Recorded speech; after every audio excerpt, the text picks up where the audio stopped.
జరిగితే దాన్ని మీకు అనువుగా మలుచుకుంటున్నారట. వర్మ గారు, దేవుడి దగ్గర జరిగిన దుస్సంఘటనలో రాజకీయాలు చేయవలసిన అవసరం వైఎస్ఆర్ కాంగ్రెస్ పార్టీకి లేదు. ముఖ్యంగా ప్రతి ఒక్కళ్ళు కూడా ఇది గమనించవలసిన విషయం. కానీ వీళ్ళే రాజకీయాలు చేయాలనే ఉద్దేశంతో నిన్న కొంతమంది మంత్రులు ఇందులో కుట్రకోణం దాగుంది, ఇందులో కుట్రకోణం దాగుంది అని చెప్పి మాట్లాడటం జరిగింది. ఇవాళ ఆ కుట్రకోణం కూడా మనం ప్రజాశక్తి పేపర్లో చూడటం జరిగింది. ఎవరో ఒక జనసేన నాయకుడు ఒక 50 మందిని పంపించమంటే ఆ డిఎస్పీ గారు పంపించడంతో ఇదంతా గొడవ మొదలైంది, దాని మూలంగానే ఇది జరిగింది అని చెప్పి ప్రజాశక్తి పేపర్లో వచ్చిన విషయం కూడా మీరు అందరూ మరి చూసారో లేదో ఒకసారి చెప్పాల్సిన అవసరం కూడా ఉంది. ఈ రకంగా కుట్రకోణం అనేది జనసేన పార్టీ వాళ్ళ ద్వారా జరిగిన విషయంలో వీళ్ళు ఈ రోజున అది వైఎస్ఆర్ కాంగ్రెస్ పార్టీ ఏమన్నా చేసిందేమో అన్న ఉద్దేశంతో కుట్రకోణం దాగి ఉందని చెప్పి నన్ను మొదలైన వాళ్ళు మాట్లాడిన మాటలను బట్టే ఇది రాజకీయాల వైపు వెళ్ళిపోయింది తప్ప వైఎస్ఆర్ కాంగ్రెస్ పార్టీ ఎక్కడా కూడా దీన్ని రాజకీయం చేద్దామనే ఉద్దేశం లేదు. అలాంటి వ్యవహారం కూడా ఎక్కడ నడిపిన దాఖలాలు లేవు. కానీ వీళ్ళు నిన్న మాట్లాడిన మాటలకే ఇది రాజకీయ బాట పట్టింది. ఈ రోజున ఈ విధంగా రకరకాలుగా ఇష్యూస్ నడుస్తున్నాయి. ఓకే, ఏంటి పవన్ కళ్యాణ్ గారు ప్రభుత్వంలో ఉన్న డిప్యూటీ సీఎం స్థాయిలో ఉన్న ఆయన చేసిన వ్యాఖ్యలు, ఆయన మాట్లాడిన మాటలు, ఆయన హెచ్చరికలు ఏమనిపిస్తుందండి సార్? ఇప్పుడు పవన్ కళ్యాణ్ గారు ఏది మాట్లాడినా ఆ మాట మీద ఆయన నిలబడతారు అనేది ఎక్కడా కూడా స్టాండ్ అయిన దాఖలాలు లేవు. ఎందుకంటే మీరు దాంట్లో ఓపెనింగ్ రిమార్క్స్లో పవన్ పందా మారుస్తున్నారా అని చెప్పి అడగడం జరిగింది. అసలు ఆయనకు ఒక పందా అనేది ఉంటే ఆయన పందా మారుస్తున్నారా అని చెప్పి మనం చెప్పుకోవడానికి, డిబేట్ చేయడానికి ఉంటుంది. ఎందుకంటే 14 మార్చి 2012లో ఆయన పార్టీ పెట్టినప్పుడు, పార్టీ ఎవరైనా ఎందుకు పెడతారండి? అధికారంలోకి రావడానికి, ప్రజలకు సేవ చేయడానికి, ఎన్నికల్లో పోటీ చేయడానికి పార్టీ పెడతారు. కానీ ఆయన 2012లో పార్టీ పెట్టిన తర్వాత ఎక్కడా పోటీ చేసిన దాఖలాలు లేవు. చంద్రబాబు నాయుడు గారితో కలిసి ఆయన ఎన్నికల్లోకి వెళ్ళి ఆయన పార్టీ తరఫున ఎవరు కూడా పోటీ చేయాల. ఆ తర్వాత రాజ్యసభ సీట్ నాకు ఇస్తానని చెప్పి నన్ను మోసం చేశారని చెప్పి ఆయనే స్వయంగా చెప్పిన దాఖలాలు మనం అందరం కూడా చూసాం గతంలో. ఆ తర్వాత 2014-19 మధ్య చంద్రబాబు నాయుడు గారితో వచ్చిన గొడవల్లో ఆయన విడిపోయి మళ్ళీ 19 ఎన్నికల్లో విడిగా పోటీ చేశారు. విడిగా పోటీ చేసిన తర్వాత మళ్ళీ చంద్రబాబు నాయుడు గారితో కలిసిపోయి ఆయన చంద్రబాబు నాయుడుతో ఈ రోజున కూటమి ప్రభుత్వం ఏర్పాటు చేయడం జరిగింది. ఈ రకంగా ఆయన చెప్పిన మాట మీద ఎప్పుడూ కూడా స్టాండ్ అయిన దాఖలాలు లేవు. తన పందాని మార్చుకుంటున్నారా ఏంటి, పవన్ పందా మారుస్తున్నారా అనే విధంగా అయితే ఎక్కడా కూడా మనం దాని గురించి ఆలోచించవలసిన అవసరం లేదు. ఎందుకంటే ఆయనకు పందా ఉంటే మారుస్తాడు. అసలు పందాయే లేని వ్యక్తి ఆయన ఏం మారుస్తారు? పందా అనేది ఆయనకి లేదు. ప్లస్ ఆయన చాలాసార్లు చాలా చోట్ల నేను బాపట్లలో పుట్టానంటారు, ఒకసారి ఒంగోలులో పుట్టానంటారు, మొగల్తూరులో పుట్టానంటారు, మళ్ళీ ఇంకోసారి నాకు కులం లేదంటారు, నేను రెల్లి కులంలో పుట్టానంటారు. ఓడిపోయిన తర్వాత నా కులం వాళ్ళే నన్ను ఓడించారు, నన్ను కులం చూసి కూడా గెలిపించలేదని చెప్పి ఆయన మాట్లాడతారు. అలాగే క్రిస్టియన్, నేను బాప్టిజం తీసుకున్నాను అంటారు. మళ్ళీ మొన్న వెళ్ళి తిరుపతిలో లడ్డూ ఇష్యూ వచ్చినప్పుడు ఐఆమ్ అన్అపాలజెటికల్ సనాతని హిందూ అంటారు ఆయన. ఈ రకంగా పవన్ కళ్యాణ్ గారు అనే వ్యక్తికి ఒక పందా అనేది అంటే స్టాండ్ అనేదే లేదు. ఎప్పుడు ఏది మాట్లాడాలో దానికి ఆ విధంగా ఆయన ఎమోషనల్గా మాట్లాడేస్తారు, అక్కడితో అది వదిలేస్తారు. అంతే తప్ప నిజంగా పవన్ కళ్యాణ్ గారికి చిత్తశుద్ధి ఉంటే ఈరోజు క్షమాపణ అడగవలసినది టీటీడీ బోర్డు మెంబర్స్ని వాళ్ళనే కాదు. కింద తిరుపతిలో జరిగిన ఇష్యూ స్పెసిఫిక్గా దాని మూలంగా తప్పు జరిగింది పోలీస్ శాఖ వైఫల్యం వలన, రెవెన్యూ శాఖ వైఫల్యం వలన. వాళ్ళు జిల్లా ఎస్పీ గారిని ట్రాన్స్ఫర్ చేసినంత మాత్రాన అది అయిపోద్దండి. చంద్రబాబు నాయుడు గారు క్షమాపణ చెప్పాల్సిన బాధ్యత చనిపోయిన కుటుంబాలకి, రాష్ట్ర ప్రజలందరికీ ఉంది. చంద్రబాబు నాయుడు గారిని ఎందుకు క్షమాపణ అడిగాడు పవన్ కళ్యాణ్ గారు? అడిగితే ఈయనకి అక్కడ మళ్ళీ ప్లేస్ ఉండదు కాబట్టి చంద్రబాబు నాయుడు గారిని క్షమాపణ అడిగాడు. ఏదో టీటీడీ బోర్డు చైర్మన్ గారిని, జేఈఓ గారిని, ఈఓ గారు క్షమాపణ చెప్పాలని చెప్పి ఆయన చెప్తారు. మరి ఇలాంటి డబుల్ స్టాండర్డ్స్ తోటి అలా ఈ రకంగా రాజకీయాలు చేసే వ్యక్తికి ఒక పందా ఉందంటే ఎవరు నమ్ముతారండి? ఎవరో కూడా ఈ రాష్ట్రంలో ప్రజలందరూ కూడా గమనిస్తున్నారు. ఎందుకంటే గతంలో ఆయన ఒంటరిగా పోటీ చేసినప్పుడు 136 చోట్ల డిపాజిట్లు కోల్పోయిన పార్టీ జనసేన పార్టీ. ఈ రోజున కూటమి కట్టారు కాబట్టి ఆ 21 సీట్లలో 21 సీట్లు గెలవడం జరిగింది తప్ప ఒంటరిగా పోటీ చేస్తే పవన్ కళ్యాణ్ గారి పరిస్థితి ఏంటనేది ఆయనకి తెలుసు, ఈ రాష్ట్ర ప్రజలందరికీ తెలుసు. సో ఈ రోజున ఆయన టీటీడీ బోర్డు క్షమాపణ చెప్పాలి, సభ్యులు క్షమాపణ చెప్పాలని అడిగే ముందు నేను క్షమాపణ చెప్పాను వాళ్ళందరూ ఎందుకు చెప్పరు అని అడిగే ముందు చంద్రబాబు నాయుడు గారు కూడా క్షమాపణ చెప్పాలని అడుగుంటే ఆయన మాటలు ఎవరన్నా నమ్ముండేవాళ్ళు. ఇక్కడ ఎవరో కూడా రాష్ట్ర ప్రజలు ఆయన మాటలు నమ్మడానికి, ఎందుకంటే 6 నెలల్లో చూస్తారు హనీమూన్ పీరియడ్ అయిపోయిందని ఆయనే చెప్తున్నాడు. అయిపోయిన హనీమూన్ పీరియడ్లో కూడా ఇంకా ఇలాంటి ఇష్యూస్ జరుగుతున్నాయి. మీకు ఎక్కడ దాకింది సార్? నిన్నగాక మొన్న మా గోపాలపురం కాన్స్టిట్యున్సీలో పీడిఎస్ రైస్ ఒక రైస్ మిల్లో నిన్నగాక మొన్న కూడా పట్టుకున్నారు. అంటే ఈ రోజుకి కూడా వీరు 6 నెలల నుంచి పీడిఎస్ రైస్ని మేము ఆపేస్తున్నాం, ఎక్కడా కూడా అది జరగదు అక్రమ రవాణా అని చెప్పిన వ్యక్తులు ఇంకా జరుగుతూనే ఉంది. ఇలాంటి విషయాలన్నీ కూడా పవన్ కళ్యాణ్ గారు ఆయన ప్రచార ఆర్భాటం కోసమో లేకపోతే ఆయన యొక్క నేను కూడా ఒక నాయకుడిగా ప్రొజెక్ట్ అవ్వాలనే ఉద్దేశంతో ఆయన ఇలాంటి రకమైన మాటలు మాట్లాడుతున్నారు అనేది నా ఉద్దేశం. ఖచ్చితంగా నిజంగా పవన్ కళ్యాణ్ గారు క్షమాపణ చెప్పించాలనే ఉద్దేశం ఉంటే చంద్రబాబు నాయుడు గారిని ముందు క్షమాపణ చెప్పమని అడగాలి, ఆ తర్వాత టీడీపీ పోర్టుని అడగాలి. ఓకే, బాలకోటి గారు చెప్పండి. వర్మ గారు, ఏంటండి ఈ క్షమాపణ సెగ? ఎందుకంటే పవన్ కళ్యాణ్ గారు ఖచ్చితంగా క్షమాపణ చెప్పే తీరాలంటున్నారు. ఆయన క్షమాపణ చెప్తే చచ్చిపోయిన వాళ్ళు బయటకు వస్తారా అంటున్నారు. ఇది ఇక్కడతోటే ఆగేలా లేదు. వర్మ గారు నమస్తే. మిత్రులిద్దరికి కూడా నమస్కారాలు. వర్మ గారు, ముక్కోటి ఏకాదశి సందర్భంగా ముక్కోటి ఆశలతో దేవదేవుని దర్శనం కోసం వెళ్ళిన భక్తులు 6 మృతి చెందటం బాధాకరం. అందరూ కూడా కలత చెందారు. రాష్ట్రమే కన్నీరు పెట్టింది. ఈ పండుగ సమయంలో అలాంటి దుర్ఘటన దేవదేవుని కొండ కింద జరగటాన్ని దిగ్భ్రాంతికి గురి చేసింది. రెండోది ఏంటంటే, అసలు ముక్కోటి ఏకాదశి అంటేనే శ్రీవారు యోగ నిద్రలో ఉండి మెలకువతో వస్తారంట. మేల్కొని భక్తుల దగ్గరకు రావటం మూలాన భక్తులు తమ కోరికలను చెప్పుకోవటం కోసం ఈ కాలంలో వెళ్తారు. నిజానికి ఏంటంటే, మీరు నేను కూడా ప్రభుత్వాన్ని విమర్శించనక్కర్లా. ప్రభుత్వమే తన తప్పిదాన్ని బోనెక్కి అంగీకరించింది. మేము తప్పు చేశాం, మమ్మల్ని మన్నించండి, మమ్మల్ని క్షమించండి. టీటీడీ దేవస్థానము, పోలీసు, రెవెన్యూ సిబ్బంది మధ్య సమన్వయం లేదని ప్రభుత్వం అంగీకరించింది. సాక్షాత్తు డిప్యూటీ సీఎం పవన్ కళ్యాణ్ గారు క్షమాపణ చెప్పారు. తనతో పాటు అందరూ చెప్పండి అని కూడా ఆయన చెప్తున్నాడు. చంద్రబాబు నాయుడు గారు సైతం మీటింగ్ పెట్టాడు. ఆ మీటింగ్లో చైర్మన్ గారు, ఈఓ గారు ముఖ్యమంత్రి ముందే వాదులాడుకున్నారు. అది కూడా బహిర్గతమైంది. ఈ దుర్ఘటనలో కుట్ర కోణం ఉంది, విదేశీ హస్తం ఉంది, ప్రత్యర్థుల కుట్ర ఉంది, ఇలాంటి మాటలకి అర్థం లేదు. దానికి సంబంధించిన పరమార్థం లేదు. తప్పు చేసింది ఎవరన్నా ఎవరు చేసినా తప్పు జరిగిందనేది ప్రభుత్వమే అంగీకరించింది.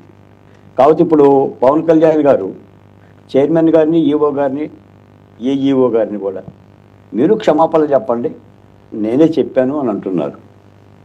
క్షమాపణ చెప్పండి అని అంటంలో తప్పు అయితే లేదు. కానీ క్షమాపణలు చెబితే పరిష్కారం అయ్యే సమస్యలు కాదు ఇవి. మీరు పాలకులు, మీరు డిప్యూటీ సీఎం, మీకు చేత అయితే చర్యలు తీసేసుకోండి. ఏవోని సస్పెండ్ చేయండి, కేసు పెట్టి అరెస్ట్ చేసి లోపలేయండి. శభాష్ అంటారు, శభాష్ అంటారు. మీరు పాలకులు, మీరు ప్రభుత్వాలు. 6 ప్రాణాలు పోయిన తర్వాత చర్యలు తీసుకోవటానికి ప్రజలు మిమ్మల్ని నిలబెట్టారు. మా క్షమాపణలు అక్కర్లా. ప్రజల క్షమాపణలు ఎందుకండి? ప్రాణాలే పోయినాక. ఏ కులం నేరస్తులు వెనక? నేరస్తుల వెనక కులం ఉండదు. ఏ కులం అడ్డుకుంటుంది? పట్టుకోండి. ఎవరిని పట్టుకోవద్దన్నారు? నేను అడుగుతున్నాను వర్మ గారు. మీరు దువ్వాడ చంద్రశేఖర్ రెడ్డి గారి క్రిమినల్ సామ్రాజ్యం ధ్వంసం చేస్తామన్నారు. ధ్వంసం చేయండి. ఎవరు అడ్డుకున్నారు? ద్వారంపూడి చంద్రశేఖర్ రెడ్డిది ఎవరు అడ్డుకున్నారు? పేర్ని నాని గారిని ఎవరు అడ్డుకున్నారు అరెస్ట్ చేయకుండా? పేర్ని జయసుధ గారిని ఎవరు అడ్డుకున్నారు అరెస్ట్ చేయకుండా? మీరు చెయ్యాలనే కదా కోరుకుంది ప్రభుత్వాలు. ఇప్పుడు ఒకళ్ళు అరెస్ట్ చేస్తే ఓట్లు పోతాయి, ఒకళ్ళు అరెస్ట్ చేయకపోతే ఓట్లు ఉంటాయి. అవసరం ఆ పాలకుడికి? నిజమే, పవన్ కళ్యాణ్ గారు చెప్పింది అక్షర సత్యం. అది మాటలు కాదు. మాటలు వినే కాలం అంతరించిపోయింది. చేతల్లో చూపించమనే ప్రజల పట్టం కట్టారు. 11 సీట్లు, 164 సీట్లు. జగన్మోహన్ రెడ్డి గారు ఓడిపోయాడు. ఇక ఈ అనవసరం. అసలు హనీమూన్ ఏంటి సార్ వర్మ గారు? పరిపాలకులకు హనీమూన్ ఏంటి? 6 నెలలు రెస్ట్ తీసుకుంటారా ఏంటి? మీరు 6 నెలలు హనీమూన్లో రెస్ట్ తీసుకుంటే జనం వాళ్ళు సంకనాకి పోవాలా? 6 నెలలు వీళ్ళు కూడా హనీమూన్కి పోవాలా? అంటే నాకు తెలిసి పవన్ కళ్యాణ్ గారు ఒక ఆవేదన భరితంగా మాట్లాడుంటాడు. అంటే అక్కడ ఆ యొక్క అస్పష్టమైన గ్రస్తులతో మాట్లాడిన తర్వాత, చనిపోయిన కుటుంబాలతో మాట్లాడిన తర్వాత, ఇంత సంఘటన జరిగిన తర్వాత నేను కన్నీరు పెట్టి ఒక క్షమాపణ అడుగుతుండంటే అధికారులు అయ్యుండి కూడా ఎందుకు క్షమాపణ వీళ్ళు అడగటం లేదని ఒక బాధలో ఏమన్నా మాట్లాడితే మాట్లాడుండొచ్చు. కానీ కావాల్సింది క్షమాపణలు కావండి. మూడో అంశం నేను 99 ద్వారా చెప్తున్నా, పవన్ కళ్యాణ్ గారు తనదైన ఒక రాజకీయ ఎత్తుగడతో ముందుకు పోతున్నాడండి. ఆయన వెనక ఏదో అదృశ్యమైన ఒక శక్తి ఉంది, రాజకీయ శక్తి. నేను తప్పని అంటున్నా, నేను తప్పని కూడా చెప్తున్నా. ఆయన ఒక రాజకీయ పార్టీ, ఆయన ఎదుగుదలను కోరుకోవటం ఆయన హక్కు, ఆయన వ్యూహం ప్రకారంగా ఆయన ముందుకెళ్తున్నాడు. కానీ ఇక్కడ ప్రభుత్వం నిందల పాలవుతుంది, ప్రభుత్వం బోనెక్కుతుంది. ఇప్పుడు నేను ఒక మాట అడుగుతా వర్మ గారు, ఏ ముఖ్యమంత్రి గారితో పాటు పవన్ కళ్యాణ్ గారు కూడా కలిసి ఎందుకు వెళ్ళలేదు? విడిగా ఎందుకు వెళ్ళాలి? 19 మంది మంత్రులు వెళ్ళారు కదా ముఖ్యమంత్రితో పాటు. మీరు కూటమి కలిసికట్టుగా ఎన్నుకున్న ప్రభుత్వం కదా, భారతీయ జనతా పార్టీ నాయకులు కూడా వెళ్ళొచ్చు కదా. మీరు ముగ్గురు ప్రభుత్వాధినేతలు, ఒక పార్టీ కాదు కదా. ఇక్కడ కలిసికట్టుగానే ప్రజలకు వెళ్ళి ఆ సందేశం ఇవ్వాల్సిన అవసరం ఉంది కదా. ఇది కూడా ఒక ప్రశ్న అవుతుంది కదా, ప్రజలు ఆలోచిస్తారు కదా. మొట్టమొదటి ముఖ్యమంత్రి గారు పోయారు, తర్వాత పవన్ కళ్యాణ్ గారు పోయారు, తర్వాత జగన్మోహన్ రెడ్డి గారు పోయారు. ఏదేమైనా కావాల్సింది ఏంటి? చర్యలు కదా. ఇప్పుడు నేను నిన్న మొన్న డిబేట్లో ఉన్నా, గతం కూడా వైసీపీ నాయకులు మాట్లాడారు. బాలకోట గారు బీహార్లో జరగట్లేదు దళితుల మీద హత్యాకాండ, తమిళనాడులో జరగట్లేదు, ఆంధ్రప్రదేశ్లో జరుగుతుందని నువ్వు మాట్లాడుతున్నావు అని. అలా అని చెప్పేసి జగన్మోహన్ రెడ్డి గారి యొక్క కాలంలో అక్కడ మన బోటు వ్యవహారంలో 33 మంది చనిపోయారు, పాలెమార్లో 13 మంది చనిపోయారని ఆ గణాంకాలను అడ్డుపెట్టడం కాదు కదా. ఆ రోజు జరిగినాయి కాబట్టే జగన్మోహన్ రెడ్డి గారికి వ్యతిరేకమైన తీర్పు ప్రజాక్షేత్రంలో వచ్చిందని అనుకోవాలి. ఇప్పుడు మనం పరిపాలకులమే, తప్పు జరిగింది, చర్యలు తీసుకోకపోతే నేను ఇంకో మాట కూడా చెప్తున్నా, అసలు అధికారుల్లో వైసీపీ రక్తం ఉంది, ఇంకా జగన్మోహన్ రెడ్డి గారి మనుషులే ఉన్నారు. జగన్మోహన్ రెడ్డి గారి మనుషులు ఏం చేస్తున్నారు? మీరు పెడుతున్నారేంటి? కూర్చోబెట్టి తీసేయరా? జగన్మోహన్ రెడ్డి గారి రక్తం ఉండటం ఏంటండి అధికారుల్లో? ఊస్టింగ్ ఏజెండే. ఇప్పుడు ఒక్క తోక కుక్క నొప్పాలా, కుక్క తోక నొప్పాలా? వై ఒక బాధాకరమైన విషయం ఈరోజు ప్రజలు ఆలోచిస్తున్నారు.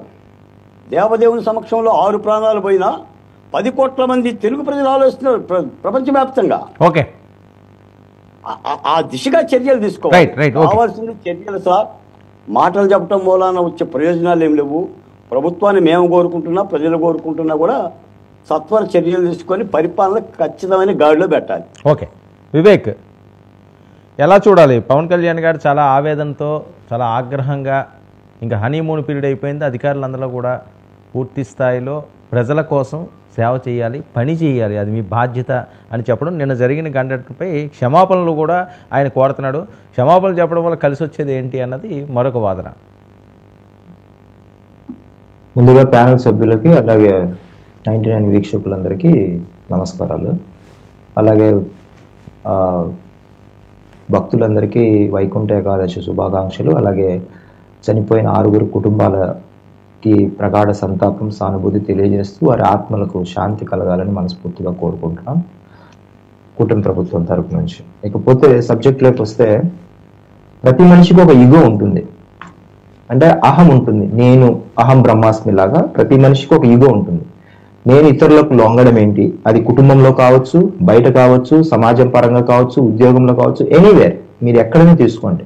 ఒక మనిషి ఇంకొక మనిషికి 2 అక్షరాలు సారీ కానీ, 4 అక్షరాలు క్షమాపణ చెప్పడం కానీ అత్యంత కష్టమైన పని భూమి మీద. అవే ఒక క్షమాపణ చెప్పాలి కోరుకొని చెప్పడం అనేది చాలా చాలా కష్టమైన పని. కావాలంటే మీరు చెక్ చేసుకోవచ్చు. ప్రతి మనిషి ఇంకొక మనిషి దగ్గరికి వెళ్ళి నన్ను క్షమించని అడగలేడు. కానీ బయట ఎక్కడన్నా రోడ్లో ఒక కాలు తగిలినా, చేయి తగిలినా వెంటనే అంటాం సారీ అని. ఆ సారీ కాదు, ఒక నొప్పి కలిగినప్పుడు, ఎదుటి మరిని బాధ పెట్టినప్పుడు, నేను బాధ పెట్టాను నిన్ను అని ఒప్పుకోవడానికి, క్షమాపణ అడగడానికి, ఇంక్లూడింగ్ మై సెల్ఫ్, నేను కూడా చెప్తున్నాను, నేను కూడా సారీ అని అడగాలంటే అంత తొందరగా అడగలేను. మనిషికి ఉన్న అహం అలాంటిది. అలాంటిది ఒక మనిషి ఒక అహాన్ని దాటి క్షమాపణ కోరాడు అంటే దాని వెనకాల ఎంతో ఆవేదన ఉంటుంది, దాని వెనకాల ఎంతో బాధ ఉంటుంది, ఎంతో కన్నీళ్ళు ఉంటుంది, ఎంతో మానసిక సంఘర్షణ ఉంటుంది. అది కూడా తెలియని వ్యక్తులు నేను రాజకీయాల్లో ఉన్నారు, చాలా పార్టీలలో పనిచేస్తున్నారు, నాయకులుగా చలామణి కూడా అవుతున్నారు. నేనేం చెప్పాలనుకున్నానంటే, నిన్న క్షమాపణ కోరిన వెంటనే భారతదేశ రాజకీయాలలో ప్రభుత్వంలో ఉన్నప్పుడు, గుర్తుపెట్టుకోండి, ప్రభుత్వంలో ఉండి చాలా ప్రభుత్వాలు నేను చూశాను. దాదాపు 30 ఏళ్ళగా రాజకీయ పార్టీలు లేకపోతే ప్రభుత్వాలు చూశాను. కానీ ఏ ప్రభుత్వంలోనైనా ఏ నాయకుడు, ప్రభుత్వంలోనే నాయకులు క్షమాపణ కోరిన ఘటనలు నాకు తెలిసి వేల మీద 1-2 చూసింటాను. ఇది మాత్రము బాగా గుర్తుండిపోయే ఘటన.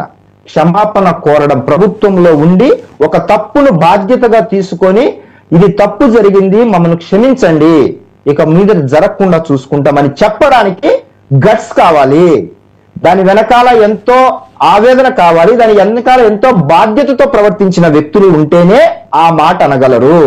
ఆ మాట అనాలంటే చాలా గుండె ధైర్యం కూడా కావాలి, చాలా ఏమంటారు నాయకత్వ లక్షణాలు కూడా కావాలి.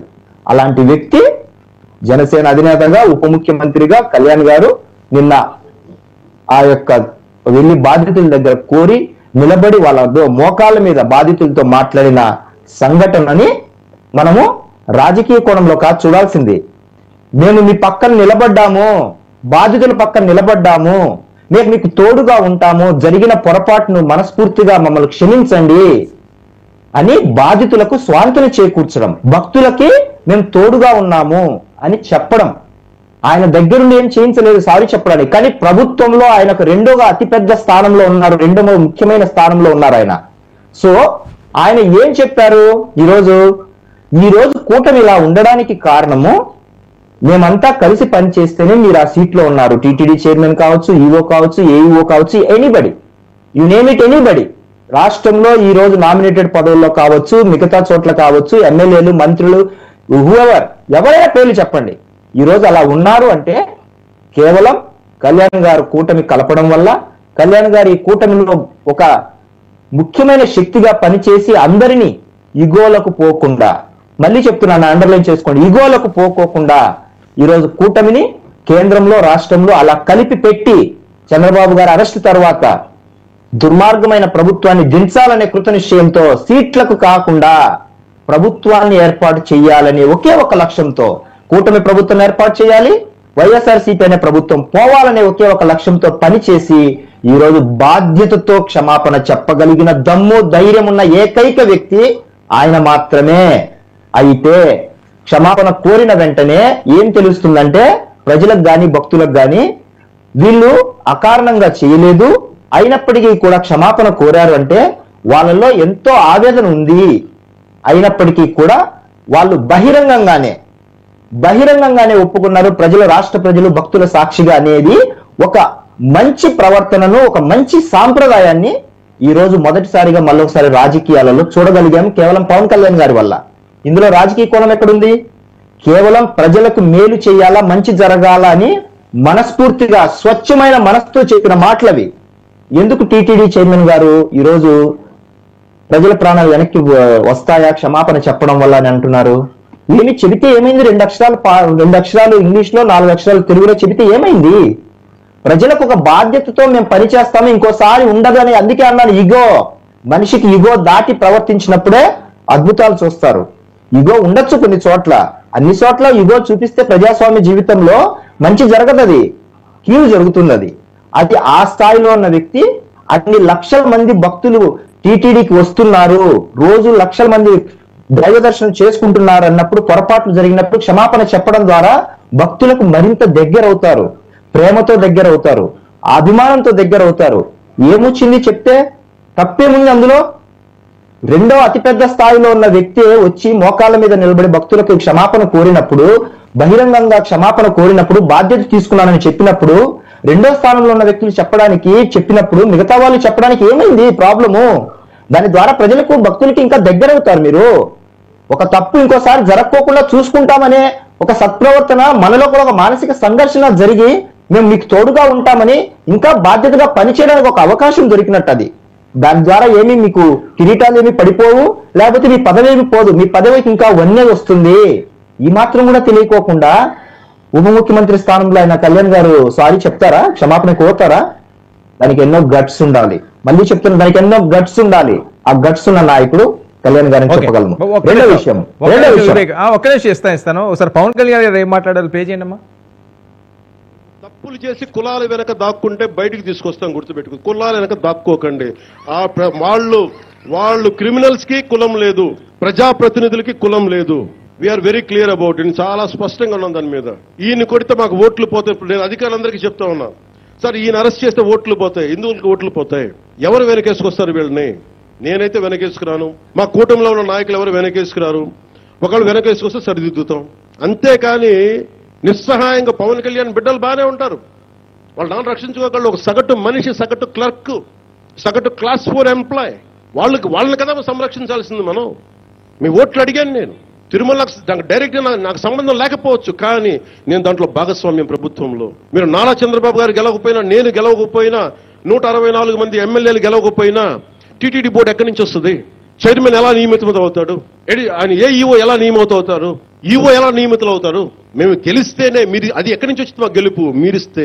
జపాన్ లాంటి దేశంలో ప్రధానమంత్రి ఆయన పుట్టక ముందు జరిగిన తప్పుకి ఆయన పార్లమెంట్ లో క్షమాపణలు చెప్పారు. మనం నేర్చుకోవాల్సినది. వాళ్ళు చేయకపోయినా 3 తరాల ముందు తప్పు చేసిన క్షమాపణలు చెప్పారు.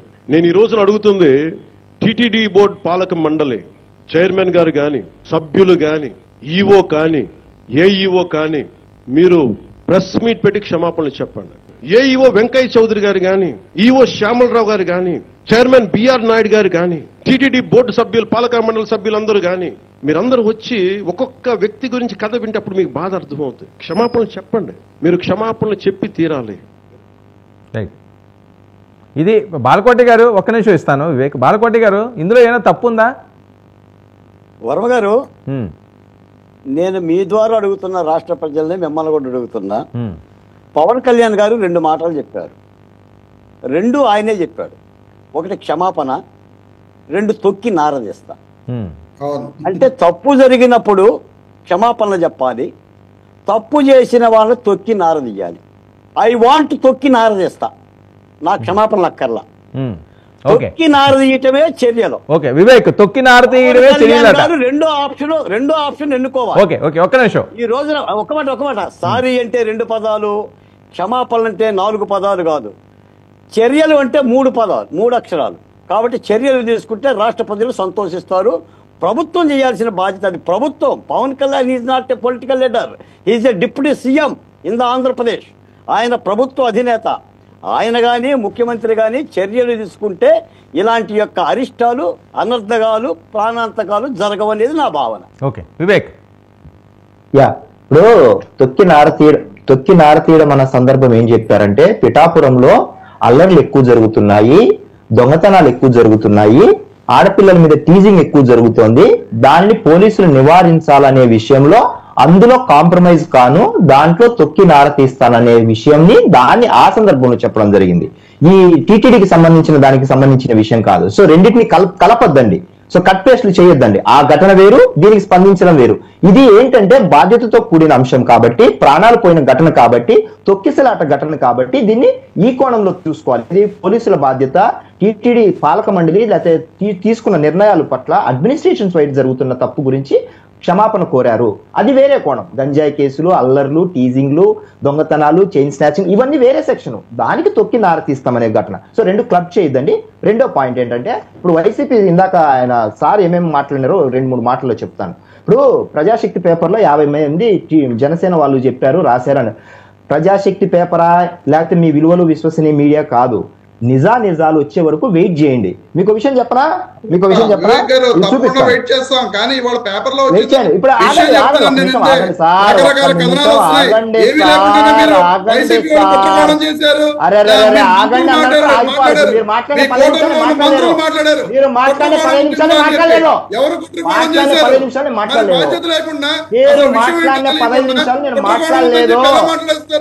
మళ్ళా మాట్లాడదాం, ఆగండి సార్. ఆయన ఆపండి, వర్మ గారు, ఆయన ఆపండి. 15 నిమిషాలు మాట్లాడారు, నేను అడ్డుపడలేదు, లేకపోతే మీరు మాట్లాడలేరు. ఆగండి అంటే ఆగిపోవాలి. మేనర్స్ తెలుసుకోండి, కామ్ గా ఉండమన్నప్పుడు కామ్ గా ఉండండి. మీరు మాట్లాడలేదు, అడ్డుపడలేదు, కామ్ గా ఉండండి. అరే ఆపు స్వామిగా, ఆపు స్వామి, ఆపు. నీతులు మళ్ళీ చెప్తూలే దేవుడు, దేవుడు నీతులు మళ్ళీ చెప్తూలే దేవుడు. అరే దేవుడు మళ్ళీ నీతులు చెప్తూ నీ మాటలు నాకే వినపడవు. ఓకే ఓకే ఓకే వైసీపీ నాయకులు ఎక్కడ రాలేదు కదా. సరే సరే ఒక నిమిషం రమేష్ ఏం చెప్తారు వినండి, ఆ తర్వాత స్పందించండి. నీతులు చెప్పడానికి వచ్చేస్తారు, అందరు నీతులు చెప్పడానికి వచ్చేస్తారు, ఆలు చూపించే లోపల మీరు ఒక్కళ్ళే నీతులు అదే చెప్తారండి. చూపిస్తానంటే మీరు చేసిన అరే ఒక నిమిషం బాగుంటుంది. రమేష్ మీరు ఒక్కళ్ళే నీతులు చెప్తారా? ఓకే రమేష్ చూపిస్తున్నాను నీతులు, రమేష్ ఒక్క నిమిషం ఉండండి. చూపిస్తున్నాను నీతులు. అరే నీతులు చూపించే లోపల మరి కంగారు ఎందుకు? అరే, అరే, ఒక్క మీ నిమిషం నీతులు ఆగితే మేము కదా చాలా నీతులు చూసాం. తెలుస్తాయి. మీ నీతులు మేము చాలా చూసాం. ఆఫ్టర్ ఆల్ నాయక్ సీట్ అరే. ఇవ్వలేదని చెప్పి ఆ రోజున బయటకు వచ్చేసిన వ్యక్తి పవన్ కళ్యాణ్. ఆయన గురించి మీరు నాకు అబ్బా చెప్తారండి. అబ్బా మరి ఒక అబ్బా, నిమిషం నా ఆగితే దగ్గర కదా మన చాలా- విలువలు విశ్వసనీయత చాలా మీడియా వీడియోలు గురించి ఉన్నాయి గొప్ప అబ్బా. విషయాలు ఒక మాట్లాడుకుంటాం. నిమిషం ఒక నిమిషం రమేష్ ఉండండి. చూపిస్తాను. రమేష్ ఒక్క నిమిషం ఇస్తాను. ఆహా మన విలువలు విశ్వసనీయత మీడియా గొప్పతనం గురించి మనం మాట్లాడుకోవాలి కదా, మరి ఆగితే కదా చెప్పుస్తాను. నేను చెప్తానన్నా. ఆహా మనం మిగతా పార్టీ లాంటి వాళ్ళకి కాదు కదా విలువలు విశ్వసనీయత సరే సరే ఓకే మీడియా. పాయింట్ లో ఒకసారి చూడండి, పాయింట్లోకి రండి. ఇప్పుడు ఒకసారి చూడండి, ఇది చూడండి. వెయిట్ ఒక్క నిమిషం. ఒకసారి ఫుల్ ఫ్రేమ్ పెట్టు పీసీఆర్, ఒకసారి ఫుల్ ఫ్రేమ్ పెట్టు. ఒకసారి చూడండి, మన విలువలు విశ్వసనీయ మీడియా 6 మంది చచ్చిపోతే 7 మందిని వేసేస్తారు. మరి ఆ 7ో మనిషి సాక్షి మీడియాలో వేసేస్తారో భారతీయ వేసేస్తారో. ఒక 6 చచ్చిపోతే 7 కావాలని పెడతారా? ఆ టైప్ చేసేవాడు ఏదో తప్పు చెప్పొచ్చు, అది కూడా పెద్ద తప్పు అన్నట్టు చెప్తావు నువ్వు. ఇదిగో మీ పెద్ద పవన్ తప్ప కళ్యాణ్ మరి ఆ చెప్పాడు. ఒకడే ఎవరు చెప్పు స్వామి, ఆ ఒకడే ఎవరిని వేసినారో చెప్పు, ఆ ఒకడే ఎవరిని వేసినారో చెప్పు. మరి బాత్రూమ్ లో బాబాయ్ వేసినారా? బాత్రూమ్ లో బాబాయ్ వేసినారా? బాత్రూమ్ లో బాబాయ్ వేసినట్టు వేసినారా ఏంటి? ఆగు ఒక నిమిషం ఆగితే మళ్ళీ అన్నిటికీ చెప్తా సమాధానము. మళ్ళీ మనం నెక్స్ట్ మాట్లాడలేదు ఇలా రన్నింగ్ కామెంటరీ చేస్తే. ఏంటి అదేంటి రమేష్ అదేంటండి? 7 అని చెప్పారని చెప్పి నువ్వు చెప్తున్నావు. ఏదో టైపింగ్ మిస్టేక్ జరిగి ఉండొచ్చు. ఇప్పుడు రన్నింగ్ కామెంటరీ చేస్తే నెక్స్ట్ మాట్లాడు. వర్మ ఆయన ఆపుతారా లేదా? ఒక్క నిమిషం రమేష్ వెయిట్ అండి. రమేష్ ఇస్తాను వెయిట్ చేయండి ఒక నిమిషం. రమేష్ ఒక్క నిమిషం అండి, ఒక్క నిమిషం వెయిట్. నెక్స్ట్ మాట్లాడనివ్వను, ఇది రాసి పెట్టుకో. నెక్స్ట్ ఈ టర్న్ మాట్లాడనివ్వను, నీకు మేనేజ్ లేదని తెలిసిపోయింది. ఆయన మ్యూట్ చేయండి, ఆయన మ్యూట్ చేయండి. ఇంకా రెండో విషయం వచ్చేసి మాట మీద నిలబడేవాడు కాదు, పందా లేని వ్యక్తి అని చాలా మాటలు మాట్లాడారు. ఇప్పుడు పందా లేదో ఉందో ఆయన రాజకీయాల్లోకి రాకముందు ఒకేలా ఉన్నారు, వచ్చిన తర్వాత ఒకేలా ఉన్నారు, మధ్యలో బ్రేక్ అయినప్పుడు ఒకేలా ఉన్నారు. అన్ని వైపులా ఏం మాట్లాడినా కూడా మేము ప్రజల పక్షానే ఉంటాను, నాకు పదవులు సీట్లు ఓట్ల గురించి ఏ పొద్దు లెక్కలేదని ఎన్నికల్లో చెప్పినారు. ఈ రోజు గెలిచిన తర్వాత కూడా ఈ రోజు పిఠాపురంలో కూడా అదే చెప్పినారు. ఒకసారి రికార్డు తీసుకొని వెనక్కి ఫార్వర్డ్ కానీ బ్యాక్ కానీ కొట్టే బ్యాక్ ఫార్వర్డ్ కానీ కొట్టి చూసుకుంటే కనపడుతుంది. రెండో విషయం ఏంటంటే 2014లో ఎన్నికల్లో పోటీ చేయలేదు, ఆ రోజు బాబు గారికి మద్దతు ఇచ్చారు. 2014 ఎన్నికలు ప్రత్యేకమైన ఎన్నికలు, రాష్ట్రం విడిపోయింది, ఒక సంకీర్ణ ప్రభుత్వము మంచిది రావాలని కోరుకున్న వ్యక్తి. అప్పటికప్పుడు పార్టీ పెట్టిన 14 రోజుల్లో ఆయన ఓట్లు సీట్లు తీసుకొని పోటీ చేయాలనే కాంక్ష లేదు. కాబట్టి మోడీ గారు అక్కడ రావాలి, ఇక్కడ సంకీర్ణ కూటమి రావాలని కోరుకున్నారు, ప్రచారం చేశారు. ఇంక్లూడింగ్ జేపీ గారికి కోరుకొని ఆ రోజు మల్కాజ్గిరిలో పోటీ చేసినప్పుడు ఆయన మద్దతు ఇస్తానన్నా కూడా పోటీ చేయలేదు, వెళ్ళి ప్రచారం చేయలేదు, అంత నిబద్ధతతో పనిచేసిన ఆయన. మూడో విషయం వచ్చేసి బాపట్ల, ఒంగోలు, నెల్లూరులలో పుట్టినానని అన్నారు. మీకు మామూలుగానే కామన్ సెన్స్ ఉండదు. మీకు బాపట్లలో ఆయన పుట్టారు, నెల్లూరులో పెరిగారు. వాళ్ళ తండ్రి ఉద్యోగ రీత్యా రకరకాల ఊర్లు మారడం వల్ల ఈ ప్రతి ఊర్లో నాకు అనుబంధం ఉంది అనే విషయాన్ని చెప్పినారు. మీకు ఏది ఎక్కదు. నెక్స్ట్ విషయం ఇంకోటి బాప్తిసం తీసుకున్నాను, మరి మళ్ళా వచ్చి సనాతన ధర్మం. ఇప్పుడు బాప్తిసం ఆయన చిన్నతనంలో తన ఫ్రెండ్ తీసుకెళ్లి తీయించాడు బాప్తిసం అని చెప్పాడు. ఈ రోజు ఆయన హిందూగానే ఉన్నారు, తెలియకుండా కొన్నిసార్లు ఫ్రెండ్స్ ద్వారా వెళ్ళినప్పుడు బాప్తిజం అయినా అన్నారు. దాంట్లో పెద్ద ఎత్తుక్కొని లాక్కొని పిక్కునేది ఏమి ఉండదు. రెండోది వచ్చేసి ఇందాక పీడిఎస్ రైస్ పట్టుకున్నారు అన్నాడు. పీడిఎస్ రైస్ పట్టుకుంటే మంచిదే కదా, అందులో తప్పేం లేదు కదా. తర్వాత ఇందాక బాలకోట సార్ కూడా ఒక మాట అన్నారు, కలిసి రావచ్చు కదా అందరూ, ఎందుకు వేరువేరుగా వచ్చారని. నిన్న ఆయన కర్నూలుకి వెళ్లాల్సింది, నిన్న ఆయన కర్నూలు పర్యటన ఉంది. కర్నూలు పర్యటన క్యాన్సిల్ చేసుకొని కార్లతో సమీక్ష చేసుకొని ఆయన 3 గంటల ఫ్లైట్ కు బయలుదేరి వచ్చారు. కానీ చంద్రబాబు గారు ఇమీడియట్ గా అన్ని ప్రోగ్రామ్స్ క్యాన్సిల్ చేసుకొని ఆయన 11 గంటలకే వచ్చేసారు. అక్కడ 2 పర్యటనలు వేరువేరుగా జరిగాయి. కలిసి రావాలా, వేరువేరుగా రావాలా, వాళ్ళకున్న అత్యున్నత స్థాయిలో 2వ హైయెస్ట్ పొజిషన్ లో ఉన్న ఉప ముఖ్యమంత్రిగా ఆయనకు ప్రీ డిఫైన్డ్ ప్రోగ్రామ్స్ ఉంటాయి, చంద్రబాబు గారికి సీఎం గారికి కూడా ప్రీ డిఫైన్డ్ ప్రోగ్రామ్స్ ఉంటాయి. అన్ని క్యాన్సిల్ చేసుకొని రివ్యూ చేసుకొని వెంటనే రావడం జరిగింది. అందరూ కలిసి రాలేదు, ఇంకా నయం జగన్ గారితో కలిసి రాలేదా అన్నారు, అనలేదు. ఎట్నో జగన్ గారితో ఒకే ఫ్లైట్ లో కలిసి రాలేదు, ఎందుకు రాలేదు అని అడగలేదు. కొన్ని క్వశ్చన్లకు అసలు కామన్ సెన్స్ కలిగిన జగన్మోహన్ రెడ్డి గారి స్థాయిలో ఇంకా ప్రజల్లోకి వెళ్తున్నట్టు వస్తున్నట్టేనా? ఖచ్చితంగా ఫిబ్రవరి నుంచి ప్రజల్లోకి ఆయన వస్తున్నారు. ఫిబ్రవరి నుంచి ప్రజల్లోకి వచ్చారు, ప్రజల్లోకి వచ్చి తప్పని కొట్టుకోవడం శివరాజకీయాలు అధికారం లేనప్పుడు మీరు చంద్రబాబు నాయుడికి మీరు కొట్టింది చెడతలు వాంచడమే కదా. 30 సీట్లు పోటీ చేస్తున్నారు, 21 సీట్లు 21 సీట్లు తీసుకున్నారు, 21 సీట్లు తీసుకున్నారు.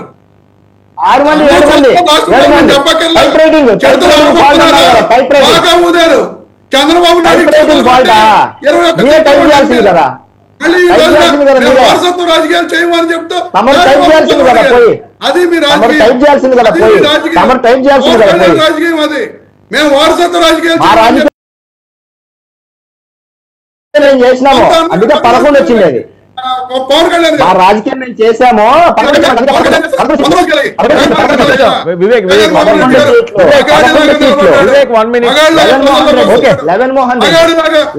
చేస్తాడు మీ పవన్ కళ్యాణ్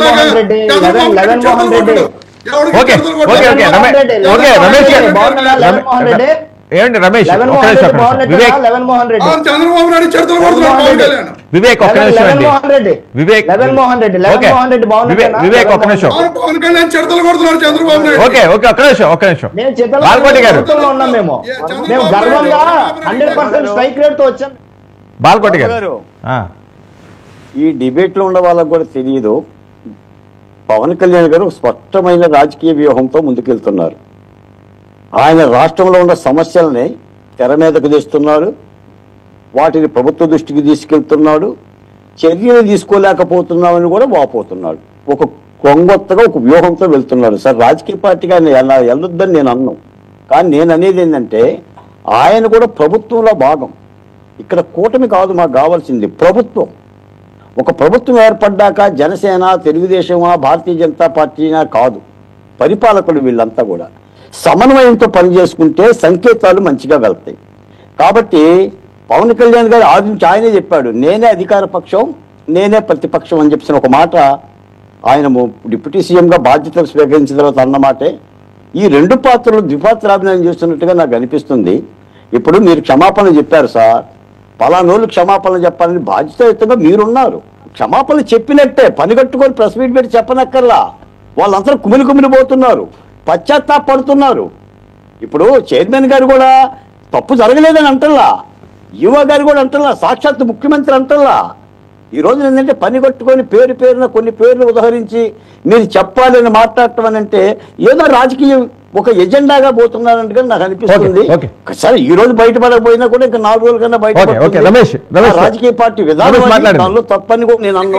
ఇప్పుడు ఎన్నికల కోసం కలిసారు, శాశ్వతంగా కలయిక కాదు కదా ఎన్నికల కోసం కలవటం అంటే.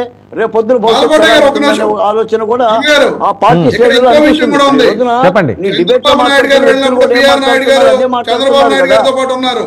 పవన్ కళ్యాణ్ గారు వెళ్ళినప్పుడు బిఆర్ నాయుడు గారు లేదు. అదే ఈగో ఫీల్ అయ్యి వాళ్ళు పవన్ కళ్యాణ్ గారు ఆ బిఆర్ నాయుడు గారిని క్షమాపణ అడుగుతున్నారు తప్ప ఆయనకి ఏదో జగన్మోహన్ రెడ్డి గారితో వచ్చారు. మీ జగన్మోహన్ రెడ్డి గారితో వచ్చారు, క్లియర్ గా మీ జగన్మోహన్ రెడ్డితో కలిసి వచ్చారు, మీ జగన్మోహన్ రెడ్డి గారితో కలిసి వచ్చారు. ఆ టైంలో జగన్మోహన్ రెడ్డితో కలిసి ఉన్నారు, జగన్మోహన్ రెడ్డి కలిసి ఉన్నారు మా అధినేత, కలిసి వచ్చారు అందరూ. ఇప్పుడు కమ్మోళ్ళు తప్పు చేసినట్టు చూపించే ఉద్దేశంతో అదే నిజం, అదే నిజం మాట్లాడారు. ఇవన్నీ కూడా మీడియాలో రాయించండి, అట్లనే మన మీడియాలో మన విలువలు మీడియాలో రాయించండి.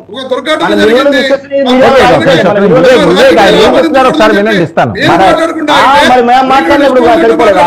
మాట్లాడినప్పుడు అలాగే నొప్పి ఉంటుంది, మేము మాట్లాడినప్పుడు అడ్డం పడితే అలాగే నొప్పి ఉంటుంది, అది తెలియాలి కదా. అప్పుడు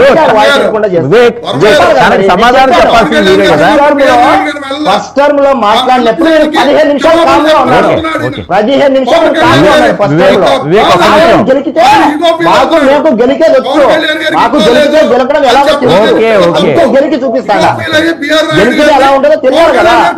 రన్నింగ్ కామెంటరీ చేస్తే మేము డబుల్ రన్నింగ్ కామెంటరీ చేస్తాము. మాకు ప్రతి మాటకు జవాబు చెప్పేది వచ్చు, ప్రతి మాటకు జవాబు చెప్పేది వచ్చు, వాళ్ళకే కాదు వచ్చేది. అందుకే ఫస్ట్ టర్మ్ లో గెలిచారు కదా, గెలిచారు కదా, అందుకే గెలుస్తున్నా నేను కూడా. నువ్వేం మాట్లాడలేవు కూడా చేస్తాను, నువ్వేమి మాట్లాడలేవు, నువ్వు మాట్లాడివ్వను, నువ్వు మాట్లాడేది వినపండుగా చేస్తాను అంతే. నువ్వు మాట్లాడివ్వను, నేను నువ్వు మాకు అడ్డం పడినావు కదా, నువ్వు మాకు అడ్డం పడినప్పుడు నేను అడ్డం పడతా కదా, నువ్వు నాకు అడ్డం పడినప్పుడు నేను అడ్డం పడతా. అది కామన్ సెన్స్ కదా. నీకు మేనర్స్ లేదు, నీకు మేనర్స్ లేదు, నీకు ఫస్ట్ మేనర్స్ లేదు, నీకు మేనర్స్ లేదు కాబట్టి నేను మేనర్స్ గా ప్రవర్తించాను. కానీ ఆ మేనర్స్ నిలబెట్టుకోలేదు నువ్వు. నా మాటకు అడ్డం పడినావు నువ్వు, నా మాటకు అడ్డం పడినావు, అడ్డం పడతాను నేను కూడా, అందుకే అడ్డం పడతాను. వర్మ గారు, ఇక్కడ చనిపోయిన సంఘటన మీద మనం మాట్లాడుతున్నాం. ప్రభుత్వం కూడా తప్పు చేశానని ఒప్పుకుంటున్నాం.